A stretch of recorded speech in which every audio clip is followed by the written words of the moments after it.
Bonjour, nous allons maintenant voir le troisième exemple de comment utiliser la deuxième loi de Newton. Ce troisième exemple parle du mouvement d'un satellite. Comme d'habitude, vous devez d'abord définir le système, puis le référentiel, et enfin faire un bilan des forces. Vous pouvez mettre sur pause avant de voir la correction. Je vous laisse quelques instants.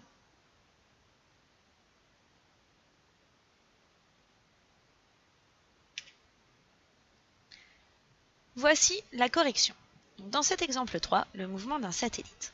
Comme nous le dit le titre, le système est le satellite. Le référentiel n'est plus le référentiel terrestre, à savoir le sol, mais le référentiel géocentrique, à savoir un objet au centre de la Terre, immobile. Voyons maintenant le bilan des forces. Aucun objet ne touche ce satellite dans l'espace. Ainsi, la seule force exercée sur ce satellite est la force exercée par la Terre. La force exercée par la Terre, c'est ce que l'on appelle la force d'interaction gravitationnelle. La force d'interaction gravitationnelle est connue par la formule constante d'interaction gravitationnelle fois la masse de la Terre fois la masse du satellite multiplié par le vecteur unitaire centripète, c'est-à-dire dirigé vers le centre de la Terre, divisé par la distance Terre-satellite au carré. Cette distance, c'est la distance entre le centre du satellite et le centre de la Terre au carré.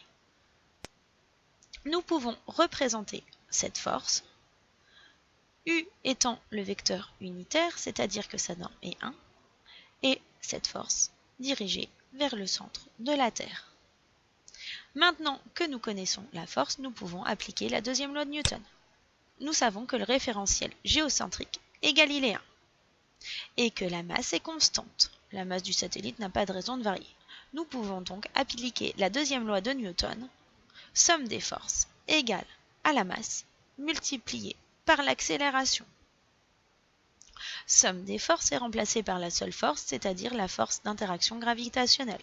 La masse est la masse du satellite, l'accélération du centre de gravité.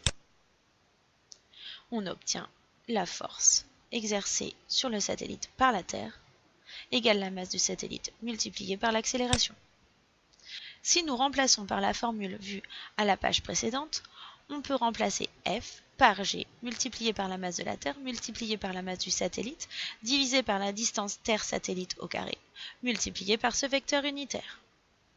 Nous pouvons alors simplifier par la masse du satellite, ce qui nous donne que l'accélération est égale à G multiplié par la masse de la Terre divisé par la distance Terre-satellite au carré, le tout multiplié par le vecteur unitaire, U. Ce qui veut dire que l'accélération a la même direction et même sens que le vecteur unitaire U. On peut dire que l'accélération est centripète et radiale. Le mouvement est donc circulaire uniforme.